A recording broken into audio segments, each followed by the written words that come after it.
মনটা যখন খুব অস্থির থাকে, কোথাও শান্তি খুঁজে পাওয়া যায় না, তখন বাসার টুকিটাকি কাজ করে নিজেকে ব্যস্ত রেখে একটু শান্তি খোঁজার আশায়, কিন্তু তাতেও আজ আর শান্তি মিলছে না। উত্তরা মাইলস্টোন কলেজের ভয়াবহ বিমান দুর্ঘটনা আমরা সবাই শোকাহত। আসসালামু আলাইকুম সবাইকে, আশা করি সবাই ভালো আছেন। আলহামদুলিল্লাহ আমিও ভালো আছি। অনেক দিন হলো তোমাদের সাথে কোনো ব্লগ ভিডিও শেয়ার করি না। আজ আমি আমার পুরো বাসাটা 2 ঘন্টার টার্গেট নিয়ে কিভাবে ক্লিন করে নেব সেটাই তোমাদের সাথে শেয়ার করব। এত বড় একটা বাসা একা হাতে পরিষ্কার পরিচ্ছন্ন পরিপাটি করে রাখা কিন্তু অনেক কষ্টের একটা ব্যাপার। তারপরেও পরিষ্কার পরিচ্ছন্ন না থাকলে আসলে নিজের কাছেও ভালো লাগে না।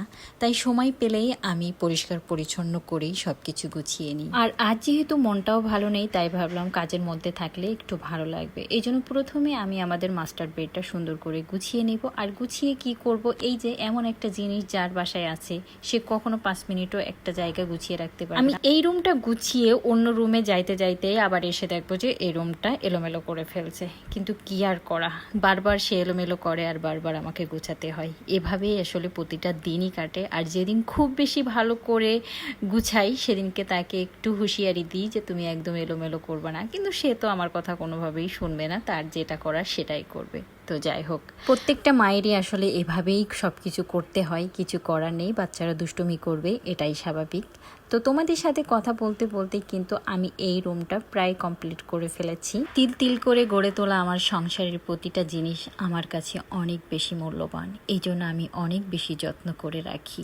তো যাই হোক, এখন আমি আরেকটা রুমে চলে আসছি। এখন এই রুমটা পুরো বেডশিটটাই চেঞ্জ করা লাগবে, কারণ এখানে সারা পড়াশোনা করে, ড্রয়িং করে, পুরো বেডশিটের অবস্থা একদম বেহাল। এই জন্য আমি ওইটা উঠিয়ে আরেকটা পেরে নিচ্ছি।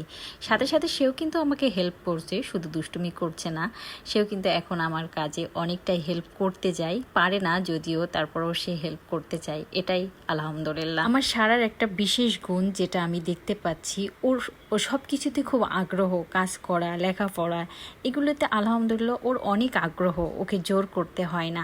এটা আসলে অনেক বড় একটা পাওয়া। তবে হ্যাঁ, এই কথাটাও আবার সত্য, আমার সারা মেয়ে বাচ্চা হিসেবে, মেয়েরা কিন্তু অনেক শান্তশিষ্ট হয়, সেই হিসাবে আমার সারা কিন্তু বেশ দুষ্টামি করে আর অনেক জিদ। এক কথায় তার সে যেটা বলবে সেটাই শোনা লাগে। খুব বোঝানোর পর হয়তো একটা দুইটা কথা আমাদের শোনে, আর তাছাড়া সব কথা তার কথাই আমাদের শুনে চলতে হয়। আর এখনকার বাচ্চারাই, ম্যাক্সিমাম বাচ্চারাই এরকম, কেন জানি না, এত জিদ। আমরা ছোটোবেলায় এরকম ছিলাম না, আমাদের মা বাবারা যেটা বলতো সেটাই শুনতাম, সেটাই মেনে নিতাম। এখন আসলে সময়ের সাথে সাথে সব কিছুই পরিবর্তন হয়ে গেছে। যাই হোক, এই রুমটাও গুছিয়ে নিলাম। আর এই রুমটায় আমাদের মা মেয়ের দিনের বেলায় সময় কাটে। এই রুমটা বিশেষ করে সারা দাদুর জন্য, সারা দাদু আসলে এই রুমে থাকে। আর সারা দাদু যখন আসে তখন সারাও সারা দাদুর সাথে এই রুমেই থাকে, তখন সে আমাদের সাথে থাকে না, সে তার দাদুর সাথেই থাকে। আর আমার এই রুমে 3 পাটের একটা তাক আছে, আর এটা খোলা অবস্থায় খুবই এলোমেলো দেখাচ্ছে। এই জন্য ভাবছি এটা 3 পাটের একটা আলমারি তৈরি করব, 3টা পাল্লা লাগিয়ে। কেমন হবে কমেন্ট করে জানাবে। আর এখন আমি চলে আসলাম ডাইনিংয়ে, আর ডাইনিংয়ে সোফা কাভারগুলো উঠিয়ে রাখছি, এগুলো পরিষ্কার করতে হবে। এই জন্য এগুলো এক এক করে উঠিয়ে কুশন কাভারগুলো খুলে রাখছি আলাদা করে। এগুলো আজকে আর সম্ভব হবে না ক্লিন করা, কারণ এখন যে হারে বৃষ্টি হয়েছে, আসলে বৃষ্টির দিনে এগুলো ক্লিন করে পরিষ্কার করে শুকানো সম্ভব না। এটা শুকানোর জন্য প্রচণ্ড রোদের দরকার হয়। যেদিন ভালো রোদ হবে সেদিনই আসলে এগুলো ক্লিন করে ফেলবো। আর এখন আপাতত এগুলো রেখে দিব এভাবেই। সব কিছু আমি খুব সুন্দর করে ক্লিন করে নিচ্ছি, যদিও এগুলো আমাদের প্রতিদিনের কাজ, কিন্তু আসলে এই কাভার টাভার উঠিয়ে তো আর প্রতিদিন পরিষ্কার করা হয় না। এই জন্য আজকে খুব ভক্তি সহকারে করছি, যাতে আবার কয়েকদিন একটু রেস্ট নেওয়া যায়। এই জন্য একটু সব কিছু ভালো করেই ক্লিন করে নিচ্ছি। ঘর হচ্ছে প্রত্যেকটা মানুষের পরম শান্তির একটা জায়গা। কর্মব্যস্তময় জীবনে আমরা আমাদের ঘরেই শান্তি খুঁজি। প্রত্যেকটা মানুষের কাছে তার নিজের বাড়ি, নিজের ঘরের মতো শান্তি আর কোথাও খুঁজে পাওয়া যায় না। তাই যার যেরকমই বাড়ি হোক না কেন, সেটা সুন্দর করে পরিপাটি গুছিয়ে রাখলে সেখানে যে শান্তি খুঁজে পাওয়া যায় তা পৃথিবীর কোনো প্রান্তেই খুঁজে পাওয়া যায় না। তাই যার যেরকমই বাড়ি হোক না কেন, সেটা সুন্দর করে পরিপাটি করে গুছিয়ে রাখলেই সেখানেই পরম শান্তি। আমি একদিন রান্না না করতে পারলে খাবো না, ঠিক আছে, তাতে আমার কোনো আফসোস নেই, কিন্তু বাসা এলোমেলো এটা আমি কোনোভাবেই মেনে নিতে পারি না। যদিও আমার ছোট্ট একটা মেয়ে, সে সবসময় এদিক ওদিক ছোটাছুটি করে, সব কিছু এলোমেলো করে, তারপরেও আমি সবসময় গুছিয়ে রাখার চেষ্টা করি। সে এলোমেলো করে যখনই রেস্ট নেয় তখনই আমি গুছিয়ে ফেলি, কারণ আমি ফেলে রাখি না, ফেলে রাখলেই সেই কাজটা জমে যায়। এই জন্য আমি সবসময় গুছিয়ে রাখি। আর আজকে তো পুরো বাসা ক্লিন করছি, মানে অনেক দিন ধরে এরকম ক্লিন করা হয় না, যদিও মানে প্রতিদিনকার কাজ প্রতিদিন করি, তারপরও কিছু কাজ আসলে সময় নিয়েই করতে হয়। অন্যদের কেমন লাগে আমি জানি না, তবে আমার বাসায় একটু এলোমেলো হলেই আমার খুব অস্থির লাগে, খুব বিরক্ত লাগে। আসলে যতক্ষণ না আমি ওটা ক্লিন করতে পারি, গুছাতে পারি, ততক্ষণ আমার ভিতরে অস্থিরতা কাজ করে। এই জন্য আমি সব সময় সময়ের কাজ সময় করার চেষ্টা করি। যাই হোক, আজ তো আর এই ছোপা কাপড়গুলো পরিষ্কার করতে পারবো না, এই জন্য ভাঁজ করে উঠিয়ে রাখলাম। এটা হচ্ছে সময় পেলে যেদিন ভালো রোদ হবে সেদিনই পরিষ্কার করে দিব, কারণ রোদে শুকানোর ব্যাপার আছে। আর এই তাকটাও আমি খুব সুন্দর করে, ফুল টুলগুলো আমি আগেই ওয়াশ করেছি, আমি মাসে একবার করে ফুলগুলো ওয়াশ করে নিই, হুইল পাউডার দিয়ে এগুলো সুন্দর করে ওয়াশ করি। আজকে আসলে ততটা ময়লা নেই, এই জন্য একটু জাস্ট ওইটা দিয়ে ঝেড়ে নিচ্ছি। উড়ে আসা ময়লাগুলো ঝাড়া দিলেই চলে যাবে, এই জন্য এটা দিয়েই সব ময়লাগুলো ঝেড়ে নিচ্ছি। এই সাইডের ওয়াল ক্যাবিনেটটা কিছুদিন আগে আমি খুব ভালো করে ক্লিন করে নিয়েছি, কারণ যেহেতু আমার ওপেন কিচেন, এই জন্য অনেক সময় দেখা যায় যে তেল চিটকে একটা ভাবও অনেক সময় দেখা যায়।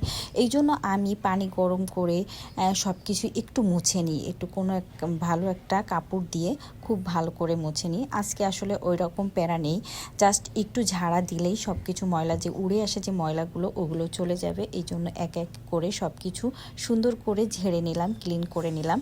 এবার ইনডোর প্ল্যান্টগুলো দিয়ে আমি সাজিয়ে নিচ্ছি। একটা ইনডোর প্ল্যান্ট আমি টেবিলের উপরেই রাখি, এটা ম্যাক্সিমাম টাইম আমার টেবিলের উপরেই রাখি, কিন্তু সারার জন্য আসলে রাখতে পারি না, এই জন্য কোনো সময় বেলকনিতে রাখি, কোনো সময় ভিতরে রাখি, এভাবে আসলে রাখা হয়। সারা যখন বড় হবে আসলে তখন আমি সব কিছু ঠিকঠাক করে রাখতে পারবো।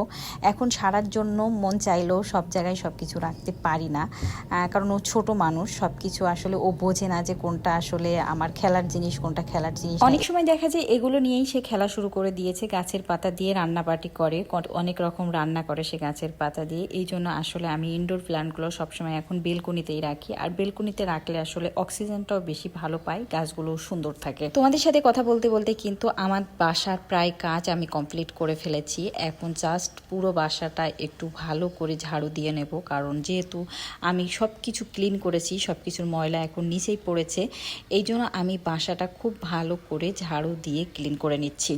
তোমরা একটু খেয়াল করলে একটা জিনিস দেখতে পাবা যে সারা আমার পুরো বাসা ক্লিন করার 1 সেকেন্ডও কিন্তু সারা আমার কাছ থেকে নড়েনি। তাকে আমি ইউটিউব দিয়ে বসিয়ে রাখছিলাম যে তুমি এখন ইউটিউব দেখবা আর আমি সব কাজ করব, বাসার সমস্ত কাজ করব, তুমি আমাকে কিন্তু একদম বিরক্ত করবে না। কিন্তু সে আমার কাছ থেকে 1 সেকেন্ডও নড়েনি। আমি যেখানে যেখানে গেছি, যেখানে যেখানে কাজ করছি, সব জায়গায় সে গেছে এবং সে আমার সাথে সাথেই ছিল।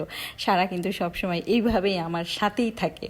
এখন তো সারা একটু বড় হয়েছে, এই জন্য জাস্ট কাছাকাছি থাকলেও কাজ করার সময় কোলে ওঠে না, কিন্তু যখন 1.5 থেকে 2 বছর বয়স ছিল তখন সারাকে কোলে করে নিয়েই আমার সব কাজ করতে হতো, তখন অনেক কষ্ট হয়ে যেত। আর এই যে এখন আমার অল বাসা ক্লিন করে গুছিয়ে নেওয়া কমপ্লিট, আর বাসাটা এখন পুরো ঝকঝকে চকচকে, মনের ভিতরে যে কি একটা শান্তি লাগছে। আসলে বাসাটা গোছায়ে সুন্দর পরিপাটি করে রাখলে খুব শান্তি লাগে, মানে কোনো অস্থিরতা কাজ করে না, মনে হয় আমি খুব ক্লিন পরিষ্কার পরিপাটি একটা মানুষ। ডাইনিংটা দেখতেও এখন কতটা ক্লিন লাগছে, সোফা কাভার পরানো অবস্থায় ডাইনিংটা দেখতে আমার আসলে এতটা ভালো লাগে না এখন যতটা ভালো লাগছে। সোফা কাভারে আমার মনে হয় যে ডাইনিংয়ের একদম সৌন্দর্যটাই নষ্ট করে দেয়, কিন্তু আমার কিছুই করার নেই, ছোট মেয়ে না থাকলে আমি কখনোই সোফা কাভার পরিয়ে রাখতাম না। তো যাই হোক, আজকে কিন্তু আমি একটা কাজ স্কিপ করে গেছি, সেটা হচ্ছে আমার কিচেনটা ক্লিন করা। কিচেনটা ক্লিন করতে আসলে আমার একটা দিন পুরো সময় লাগবে, এই জন্য এটা আজকে করবো না, অন্য দিনের জন্য রেখে দিয়েছি।